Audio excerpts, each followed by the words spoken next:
Yun, after how many years nakapag-day off dead? Hindi naman po.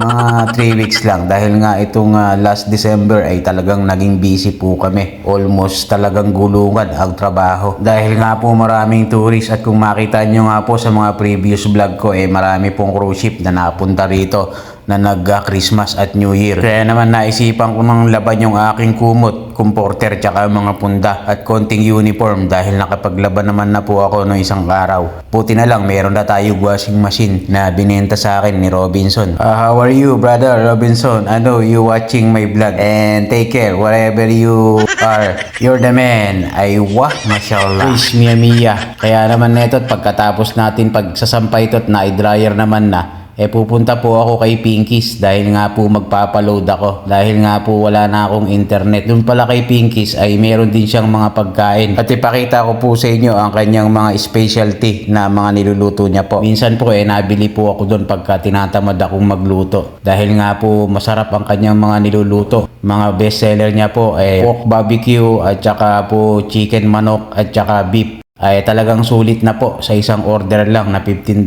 ay hataw na. Kaya naman napupuntahan nga po natin yon para makita nyo po yung mga pagkain niya doon na niluluto. Na local food po pero sulit na sulit. Hataw na hataw sa dami. At dahil nga po magpapaload na rin po ako kaya napunta nga po tayo doon. At dito nga po ako nadaan sa shore para mas mapalapit po tayo. Ay ako lang pala ay wah. Dahil kung iikot pa po tayo ng daan po dyan medyo mapalayo. Shortcut nga At dito nga po nadaanan natin ng barangay hall. Kaya lang walang barangay tanod na nagbabantay Joke lang po.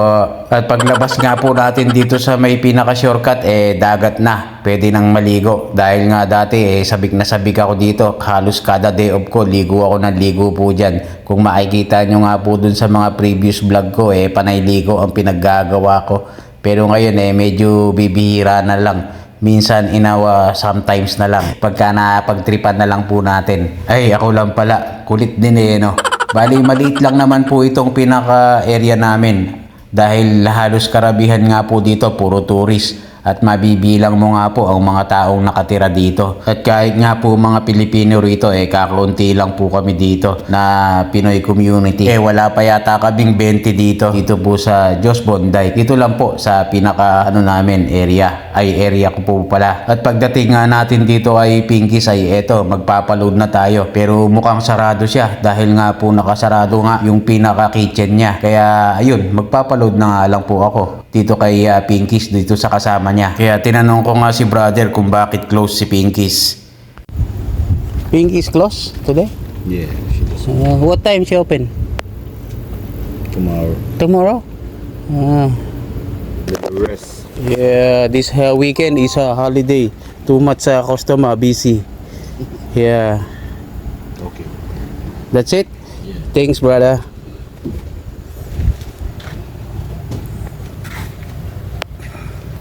That's good, alright.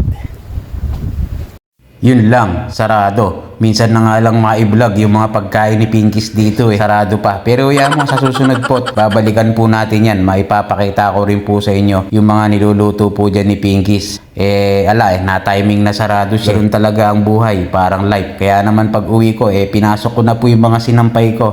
Kasi nga po, hinihigaan ng pusa dito sa may pinaka sampayan ko. Kaya pag iniwan ko lang po doon nakatiwangwang gagawin nilang higaan. Gustong gusto yung higaan ng mga alaga kong pusa dito na ligaw yun. Lalo na po si Tirso, yung puting pusa na malaki. Yun lang, salamat, love you all, mama chup chup. Alright.